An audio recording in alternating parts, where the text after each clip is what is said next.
Doctora Amaya, muy buenos días y bienvenida. Bueno, muy buenos días a ti, a toda la mesa de trabajo de Señal de la Mañana, a todas y todos los televidentes y oyentes de Radio Nacional. Un saludo especial, es un gusto poder estar acá con ustedes. ¿Qué tanto calienta la ruana? Mucho, no solo calienta, no solo lo cubre a uno del frío, sino decía mi abuela que le cubre a uno los sueños, las esperanzas y las ilusiones. Y me queda una duda, ¿cuántas tiene? Porque en esta campaña... ¿Esta fue la que le regaló la abuelita o no? Esta me la regaló mi abuela cuando me fui a la universidad, que en la casa yo fui parte de la primera generación que fue a la universidad. Incluso mi abuela nunca estuvo en una escuela, mi papá tampoco se graduó de bachillerato, mi papá se graduó a los 62 años de bachillerato, y entonces era como un acontecimiento que por fin alguien iba a ir a la universidad. Entonces era como a la vaca para que fuera. Nunca alcanzó para la cama ni para el escritorio, pero sí alcanzó para hacer la ruana porque mi abuelita misma la hizo, y me dijo que iba a cubrirme del frío, pero también me iba a cubrir los sueños, las esperanzas y las ilusiones.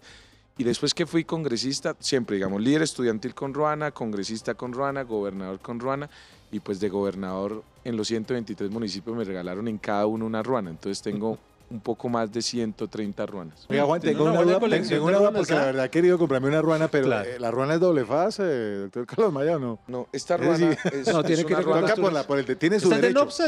¿Es de las de Nopsa o no? No, esta me la regaló mi abuela. Ah, la abuela. Entonces, vean ustedes, hay unas ruanas que son las que venden y comercian, que son a media lana, que tienen un poco lana de oveja, pero también tienen algodón sintético, ¿cierto?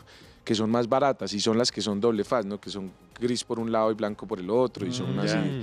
Pero esas no son, digamos, las originales. Las originales son las que se hacen con la lana de motilar las ovejas, que se hacen con un, eso tiene un nombre, la esquilada. El uso se llama, el uso.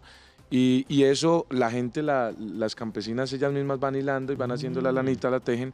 Y esta ruana, por ejemplo, no es cardada, porque resulta que cuando no se carda la ruana, casi que es impermeable, el agua llega y cae, y es la ruana realmente campesina. Esta ruana pues ya tiene 22 años, ya está viejita, pero es la ruana que siempre he usado y la que, pues yo digo que más que suerte me ha recordado mi esencia y me ha acompañado en los triunfos y en los momentos también, por supuesto, de dificultad, como las campañas y la época de carpar en los movimientos estudiantiles, de marchar, de arriesgar la vida. Y bueno, muy feliz, esto soy yo y siempre la uso porque me recuerda muy bien de dónde vengo. Pues muy bien, ya nos da usted unas primeras puntadas de quién es Carlos Amaya, doctor Amaya, pero empecemos precisamente hablando de sus orígenes, de quién es usted y en qué se diferencia de esos otros candidatos que en este momento están en contienda aspirando a la presidencia de la República. Bueno, lo primero que yo te diría es que para mí que me digan doctor es casi como un insulto, por una razón, digamos, y pues esto no lo sabe su merced. Mi abuelita era una campesina de la área del Pozo de Socha, se llamaba porque murió Carmen, y mi abuelita tenía 50 años y todavía tenía que ir debajo de la mata de guayaba a hacer un hueco porque no tenía baño en la casa, y yo la recuerdo barriendo su habitación de adobe llena de tierra porque pues vivían todos en una habitación, cocinaba con leña, y a mi abuelita la engañaba cada 4 años el doctor, ¿cierto? Que le iba a prometer un baño, ¿cierto? Entonces yo siempre digo, a mi abuela la engañaban cada 4 años, no mi abuelito, sino el doctor que le iba a ofrecer un baño. Entonces, para mí esa historia de la política que engaña a la gente, a mi abuelita que no sabía leer, que solo se preocupaban por ir a decirle cómo tenía que marcar y le tenían que enseñar cuál era el número, pero no porque supiera leer, sino porque para que no se perdiera el voto, pues es la historia de la mayoría de colombianos que han sido engañados por la política. Así que yo vengo de una familia humilde, vi a los ojos la pobreza, a mí no me contaron qué es sentir hambre, la sentí, a mí no me contaron qué es colgar la camisa detrás de la nevera o teñir la ropa con iris o remendar una media con un bombillo o pasar un mes sin comer carne. Es la historia, mi historia y la de miles y millones de colombianos. Tuve la fortuna de tener un papá que consiguió un trabajo en una empresa que se llama Acerías Paz del Río, era minero, pesando volquetas y trabajando doble turno, nos mandó a estudiar a la universidad y con enormes dificultades, siendo mesero y demás, pude ser ingeniero electrónico en la universidad, allí fui líder estudiantil.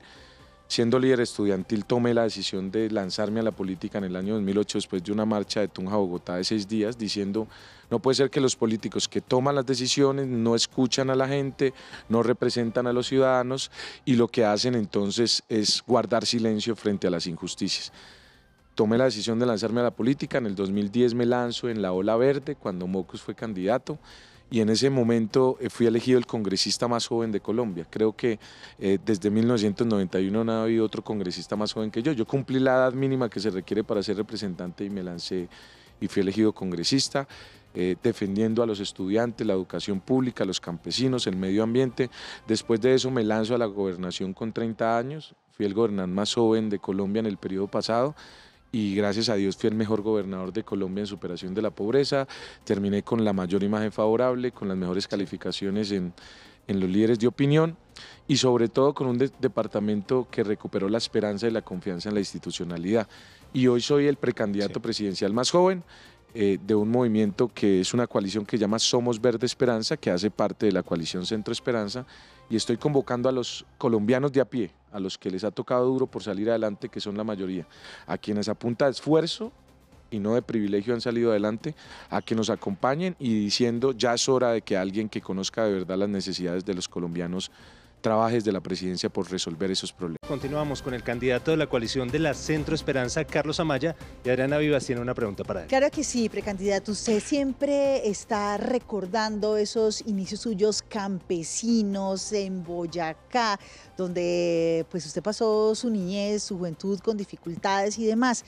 Con base en todas esas vivencias, si usted llega a la presidencia de la República, ¿qué es lo primero que va a hacer? ¿Cuáles son esas transformaciones que usted piensa hacer? Bueno, cada lucha que yo tuve en la vida y cada dificultad se convirtió en una causa de lucha y lo hice en la gobernación, así que lo que haré será lo que hice en Boyacá, lo haré en Colombia. En el campo, yo creo que en el campo está el futuro y hay que desarrollar, modernizar el campo y darle dignidad a los campesinos. Hoy el precio de los alimentos, que según el último informe del DANE subió en 19.9%. Es increíble, uno va al mercado a comprar papa, 4.600 un kilo, es exagerado. El kilo de carne, 15.000, 16.000 pesos, la leche se duplicó, el aceite se duplicó. De verdad que la gente va a aguantar hambre y está ya aguantando hambre y mucha gente que tiene un salario mínimo ya no le alcanza para comer. Entonces yo creo que hay que resolver ese problema urgente. Y la solución no es bajar aranceles como ha propuesto este gobierno, porque bajar aranceles es seguir importando más comida, quebrando más el campo, y si hay algún conflicto internacional como el que se está viviendo, ¿cierto? Que vamos a entrar en una guerra de proteccionismo de aranceles, pues vamos a terminar aguantando hambre. No tener soberanía alimentaria en un país es absolutamente grave. Entonces lo que vamos a hacer es modernizar el campo haciendo tres cosas. Primero, aumentar la productividad, distritos de riego, tecnología, que los campesinos no siembren con el almanaque Bristol, que podamos tener control de precios de los insumos, producir insumos en Colombia. Los abonos están carísimos. Mi papá siembra papa, Adriana, y la papa... Mi papá me dice, mijo, el bulto de abono triple 15 pasó de 80.000 a 220.000. Y eso la gente no lo sabe, pero digamos yo lo sé porque mi papá todavía siembra. Y también, entonces eso es lo primero. Y también lo segundo, la comercialización. A mi papá le pagan por el kilo de papa 2.200. Obviamente le pagan por bultos, pero haciendo la división de los 50 kilos le dan 2.200 por cada kilo. ¿Dónde quedan los 2.400? En el intermediario. El intermediario no pone una gota de sudor, no arriesga nada, no se arriesga a que el cultivo le caiga un hielo o que se pierda el cultivo, que haya malos precios y se gana la mayor parte de la plata. Entonces hay que organizar el comercio, la comercialización de los productos, mejorar las vías rurales y darle valor agregado para exportar productos. Y lo tercero, que esto es muy importante, y esto tiene que ver con la economía y con la macroeconomía. Hoy los alimentos están caros porque el campo se quedó solo. Hoy en el campo lo que hay es adultos mayores todavía luchando y frenteando allá porque no quieren venirse a las ciudades, pero la mayoría de jóvenes se han venido a las grandes ciudades, ¿cierto? A pasar necesidades y hambre. Entonces, como el campo se quedó solo, pues hay pocos campesinos que siembran. Como hay pocos campesinos que siembran, hay poca comida. Como hay poca comida, hay poca oferta. Y todos los economistas dicen entonces que cuando hay poca oferta, los precios suben. Entonces hay que devolver la mirada al campo y para eso hay que darle dignidad a los campesinos. Vivienda rural, acueducto, internet en las casas, que los niños tengan educación rural. Eso frente al campo lo voy a hacer de primero. La educación es el motor económico y nosotros hicimos modernización en Boyacá. ¿No? Todo esto que estoy diciendo lo hicimos en Boyacá. La educación es el camino para superar las brechas. ¿Cómo el hijo de un campesino llega hoy acá a este programa a ser candidato presidencial a que lo entrevisten? Con educación. Decía Mocos, con educación todo se puede. Entonces vamos a dedicar todos los recursos necesarios para que la educación pública sea de calidad y que no solo 39 de cada 100 jóvenes entren a la educación superior. Necesitamos que todos los jóvenes de Colombia puedan entrar a la educación superior. Yo tengo un chiste que parece pues chistoso un cuento, pero que me parece que es importante. A mí me perseguía el camión del ejército cuando tenía 16 años y yo me escondía debajo de las mesas y salía corriendo porque me iba a llevar el ejército a prestar el servicio militar de una guerra que no pedí, que no viví. Yo lo que espero es que no haya un camión en las calles recogiendo jóvenes para meterlos al servicio obligatorio militar, sino que hayan psicólogas, que hayan trabajadoras sociales en las calles convenciendo a los jóvenes que tienen que ir a estudiar a una universidad, que tienen que ir a hacer a una institución técnica, tecnológica y superior, y que esa educación sea gratuita, y que haya apoyo de bienestar universitario, que los jóvenes tengan cómo comer, dónde quedarse, que yo sé que con eso lo vamos a resolver. Vamos a superar las brechas. Y lo tercero, entonces el primero el campo, el segundo la educación y lo tercero el tema medioambiental. Se nos acabó el tiempo. Yo uso siempre un termo porque no podemos seguir usando plásticos de un solo uso. En mi gobierno lo hicimos, prohibimos el plástico de un solo uso, pero también usábamos canastos, un programa que llama Más Fibra, Menos Plástico, que la gente deje de usar bolsas que contaminan y vuelvan a las raíces con canastos, cambiar la manera de producir, cuidar el Amazonas, no podemos seguirlo deforestando porque es triple daño. Quemar contamina, no tener árboles ya no capturan carbono y echar ganado produce metano. Es decir, estamos haciendo realmente algo caótico, cuidar los páramos, y para eso creemos que debemos hacer un gran programa que se llamará Guardianes de Vida para generar empleo y para cuidar y preservar nuestros ecosistemas estratégicos. Por eso hay que decir con contundencia, no al fracking, no a la minería en páramo, sí al agua y sí a la vida. Bueno, candidato, usted lo he visto en algunos debates y ha hablado usted de pasar a la acción, pero pues ya nos contó algo de sus propuestas, pero sí debo devolverme a lo que está pasando hoy en la Coalición de la Esperanza, que muchos colombianos la han visto así, no es solamente el pensamiento tal vez mío, sino de muchos colombianos de esa división. A hoy, a pocas horas de elecciones, de elegir ese candidato por la consulta, ¿cómo están sus relaciones con Juan Manuel Galán? ¿Cómo están las relaciones con esa Coalición de la Esperanza? ¿Y qué tanto cree que si usted va a ganar, si usted va a salir victorioso el próximo domingo, sus compañeros lo van a respaldar? Bueno, yo lo primero que tengo que decir, Juan Carlos, es que la coalición se ha equivocado terriblemente en esa peleadera porque, digamos, con tantos problemas del país y la coalición peleando. Yo les decía, venga, ustedes saben que la papa está carísima. Les decía, venga, ustedes saben que la gente ya no come carne porque se... Entonces, de verdad, la gente con un montón de problemas del cotidiano y ve en televisión a unos señores que dicen ser la esperanza y andan agarrados entre ellos. Y yo tengo que pedir perdón porque, digamos, en esa discusión, pues la coalición que pretendía reconciliar, unir y ser la esperanza, pues en muchos momentos no lo logró. Yo un poco tomé la decisión de en un debate salir ya de esa discusión. Dije, mire, ya que Alejandro se está aliando con Vargas, con Vargas Lleras, con César Gaviria, yo no estoy de acuerdo con lo que él está haciendo, pero allá que él responda a sus ciudadanos, yo no le voy a hacer un juicio ético. Y dije, la maquinaria de la que deberíamos estar hablando es la maquinaria agrícola que necesita el campo para modernizar. Lleva un loguito acá de un tractor, que a mí me recuerdan en Boyacá por los tractores que compramos, porque mi abuelo araba con bueyes y yo dije, vamos a comprar tractores. Entonces dije, y lo queríamos estar hablando del precio de la panela, de los problemas de los colombianos. Y ese día prometí ya no volver a hablar de tanta peleadera y tal. Y ya yo no entré en ninguna discusión, que Robledo dijo que no va a apoyar a Alejandro, que Alejandro dice que es que le tiene miedo y que entonces Alejandro dice que Fajardo es un tibio, entonces Fajardo dice que va mal en las encuestas. Y frente a lo de Galán, que fue en donde, en la única, digamos, discusión que yo intervine fue cuando Galán sale y dice, es que Carlos Amaya tiene que explicar por qué hay funcionarios de su gobernación trabajando en la alcaldía de Bogotá. Y yo ahí sí salí a defender al pueblito campesino boyacense, su merced. Y dije, venga, no, tampoco lleguemos hasta allá, porque a algunos bogotanos de la élite les parece bien que un boyacense sea celador del edificio y que, hola, su merced, está bien. O que sea la empleada del servicio, está bien. Pero cuando es directivo en un encargo en el distrito, entonces no, eso sí es clientelismo. Pues no. Todos los boyacenses y todas las regiones del país tienen derecho a trabajar. Y dije, básicamente fue esto, les dije, bueno, pongamos la discusión sobre la mesa. Entonces, ustedes que han trabajado 35 años en el estado de esa familia, 35 años que no son 2 años del distrito, y que mientras ellos dos eran senadores de Cambio Radical y el Partido Liberal, el hermano fue cónsul en París. Eso no es clientelismo, eso es meritocracia. Pero ahora estas 2 personas que están acá en el distrito, entonces es terrible porque son amigos míos. Les dije, eso es una doble moral, ni ustedes son clientelistas, ni estas personas son clientelistas por trabajar.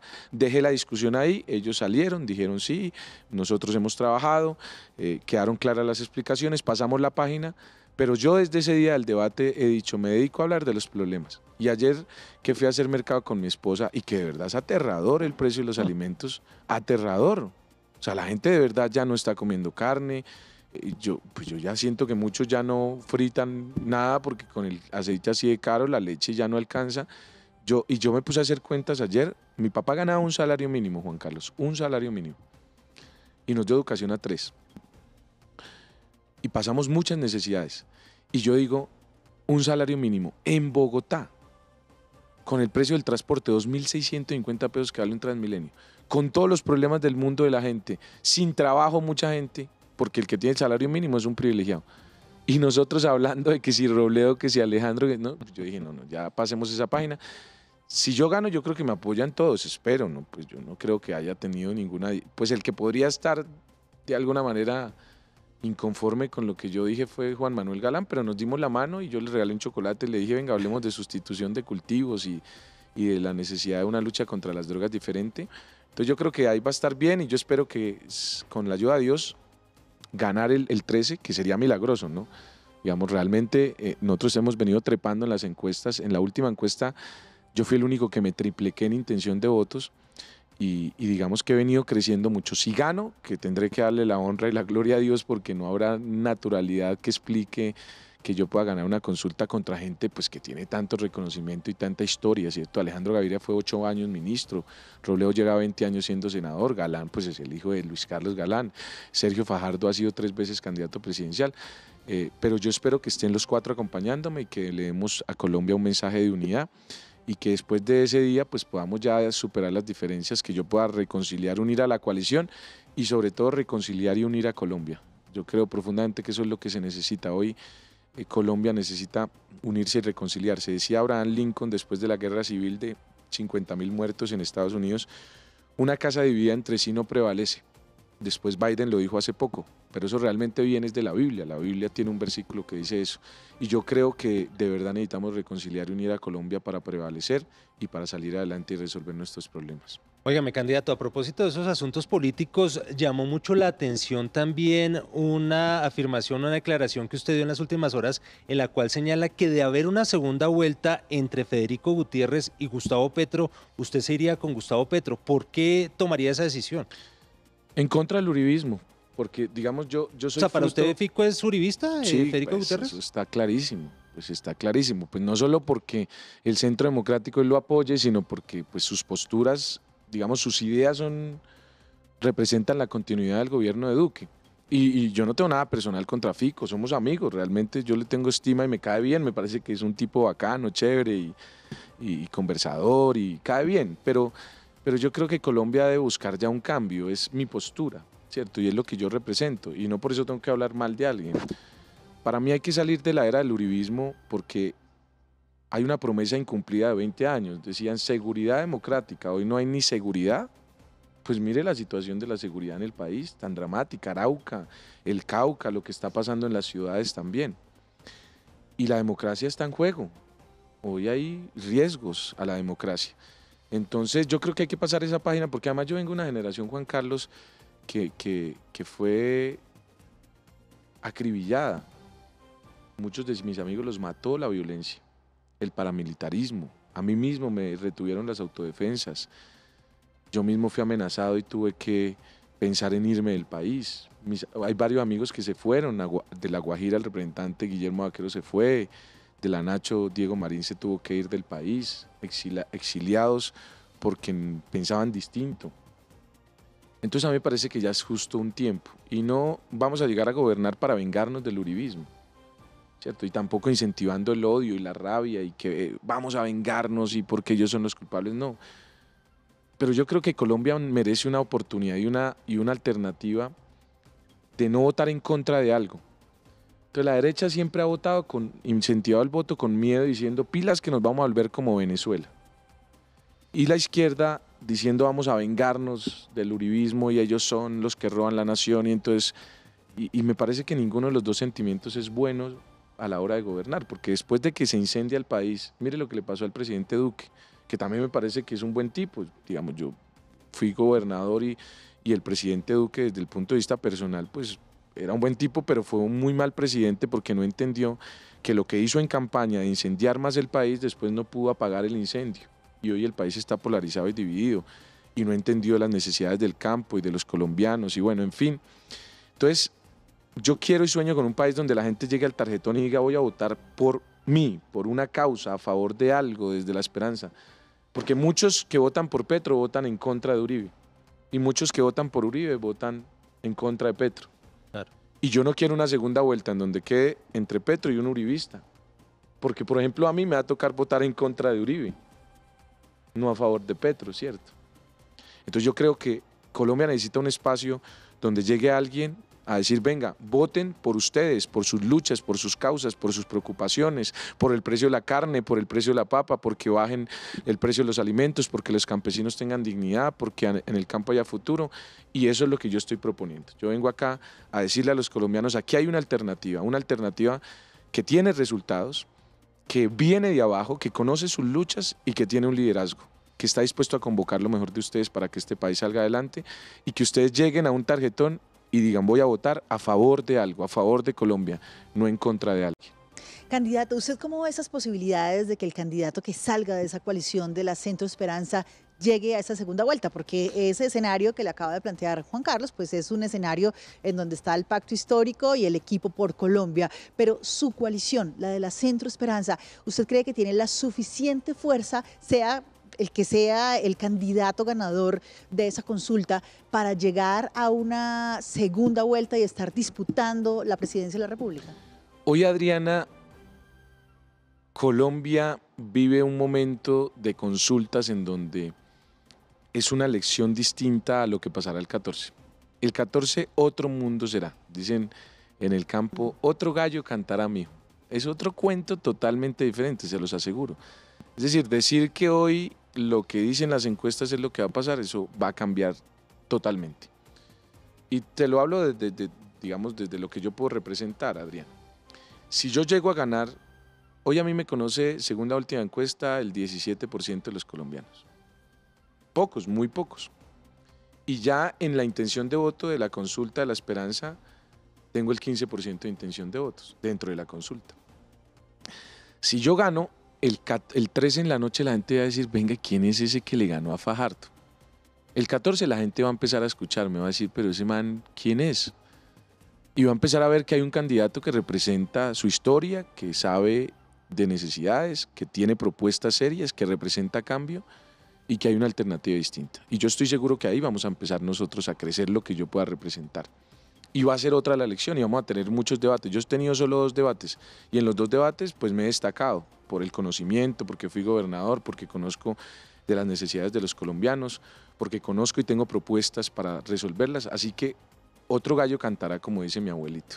Y ese día, pues que pase el 14, que empecemos a mostrar nuestras propuestas y tengamos debates, yo estoy seguro que vamos a pasar a la segunda vuelta. Yo estoy seguro que yo voy a pasar a la segunda vuelta y con la ayuda de Dios, porque tengo fe, mi vida ha sido un acto de fe, voy a ser el presidente de Colombia y con la ayuda de todos los colombianos y por eso estoy acá pidiéndoles su apoyo, pidiéndoles que pidan el tarjetón de la consulta de la esperanza y voten por el de la Ruana, más porque es muy, muy honroso para mí, ¿no?